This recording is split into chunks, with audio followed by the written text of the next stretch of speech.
What is up, folks? Welcome back to the channel. Today we are going to head underwater and do a complete rigging guide on the Bellows Craw 3.5.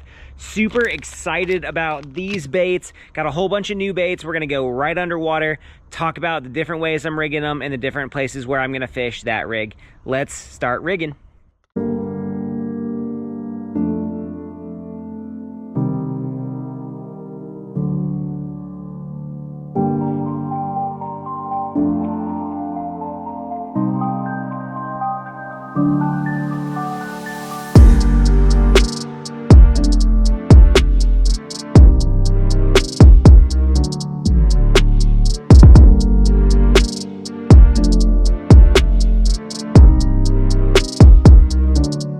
So let's open these up, see what we got inside.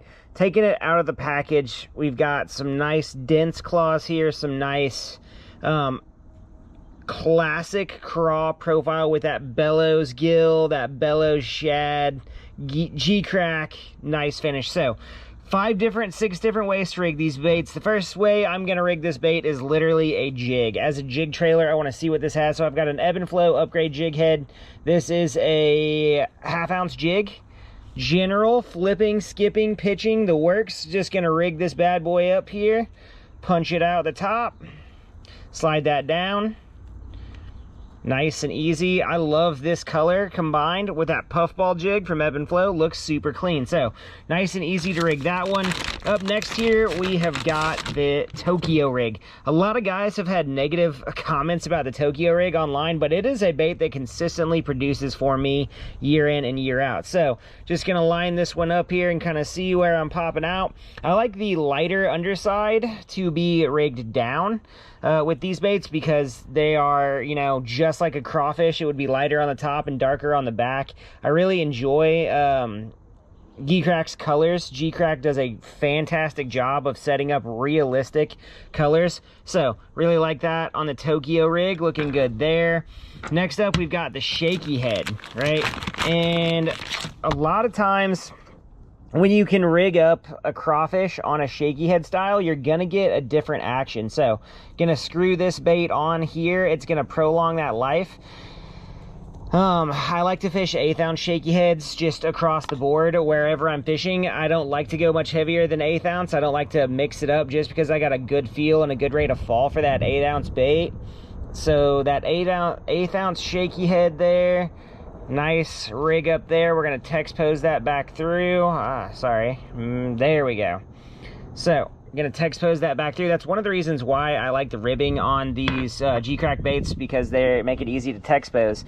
Next up, obviously, we're just going to Texas rig this, and we're going to fish it on a free rig with that, you know, that pyramid cylinder teardrop style weight that flows on the rig free, and then we're going to fish it with your traditional bullet weight for that Texas rig. I'm still just going to straight up Texas rig this bait. It was built for a number 3 or number 4 extra wide gap hook.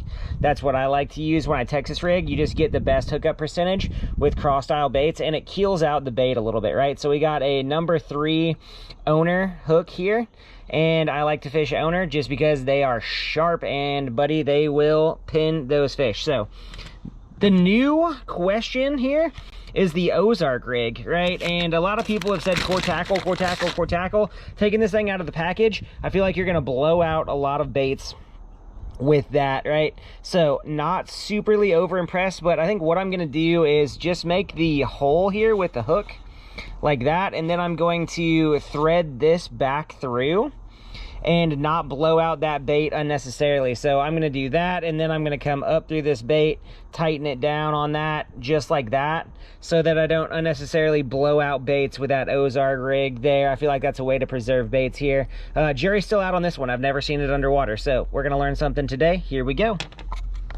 Last but not least, right, is my classic just jig head, dumb worming at its finest. I'm going to throw that Ebb N Flow upgrade jig head on there. I had a purple one rigged up, so that's what color we are throwing on. So I like to fish, you know, Ned rig jig heads if and when at all possible with baits, just simply because it's a great way to generate bites. So threading that on that upgrade hook here, and we are ready to roll. Let's go get some underwater.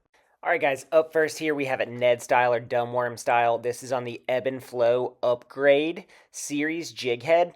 This is my go-to jig head these days. It pins baits on there. It keeps it. The thing I like about this Bellows Craw is the secondary action that those bubble claws give as soon as that bait hits the bottom. You see them kind of buck forward and then slowly go back. It reminds me almost of the Bronco bug or the OSP beaver, but I like the way that Geecrack really infuses scent in the bait and uses natural colors to not overwhelm. That's an impressive secondary action here on a jig head, and I can see this bait shining on rock veins around smallmouth or generally sand spots, open areas. Anywhere you're going to throw a Ned rig, you're going to be able to throw this bait. It's going to be a match for that kind of structure and cover.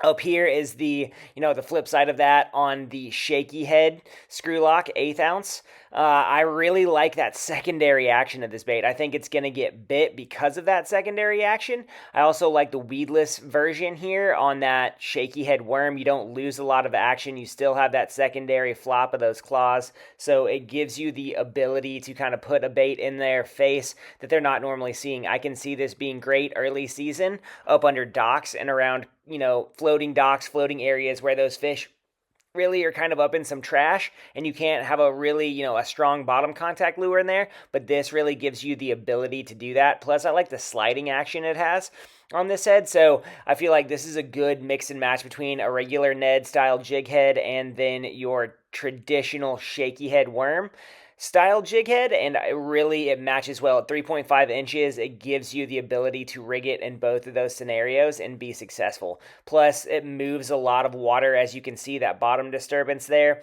just something that Geecrack baits do really well.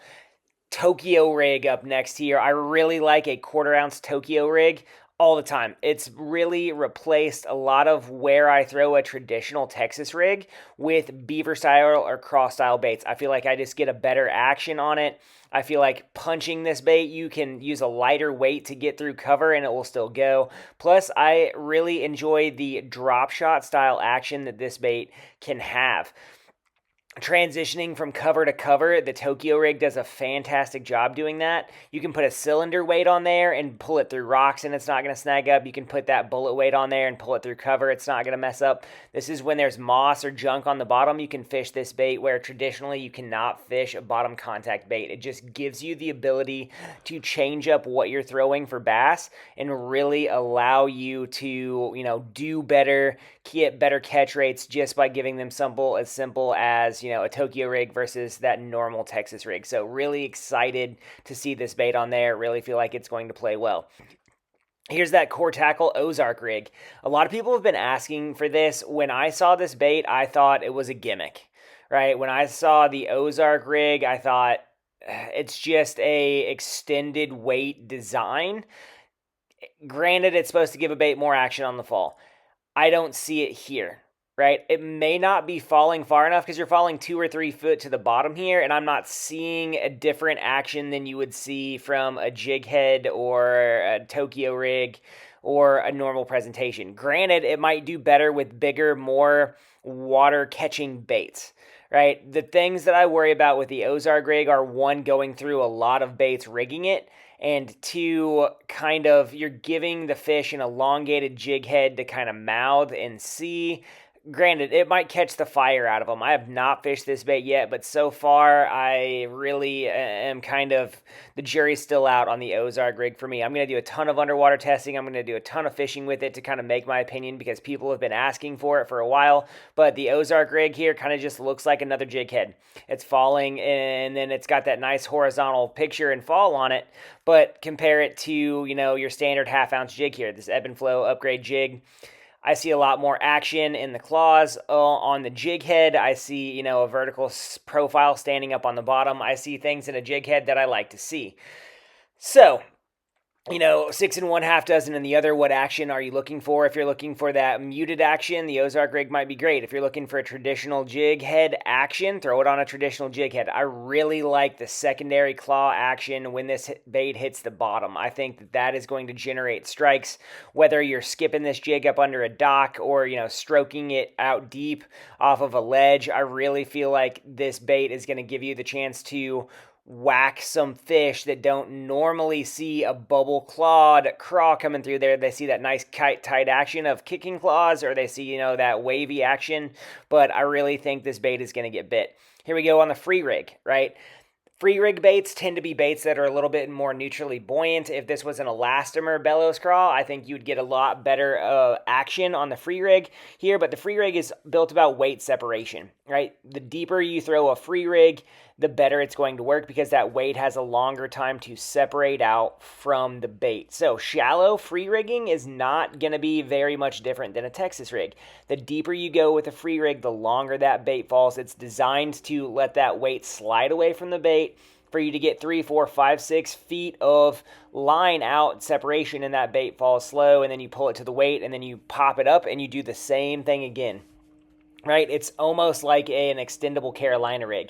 Now, you can fish a free rig shallow, it's just going to be less of a separation, right? This is a bait that was designed to fish vertically on those, you know, vegetation walls out in 14, 15 foot of water effectively. Here you go, the unpegged Texas rig. I very rarely throw a rigged and pegged Texas rig these days because I'm going to throw the Tokyo rig probably over that, or I'm going to throw the free rig. But an unpegged Texas rig, 9 out of 10, is going to get bites where a lot of things, you know, just won't.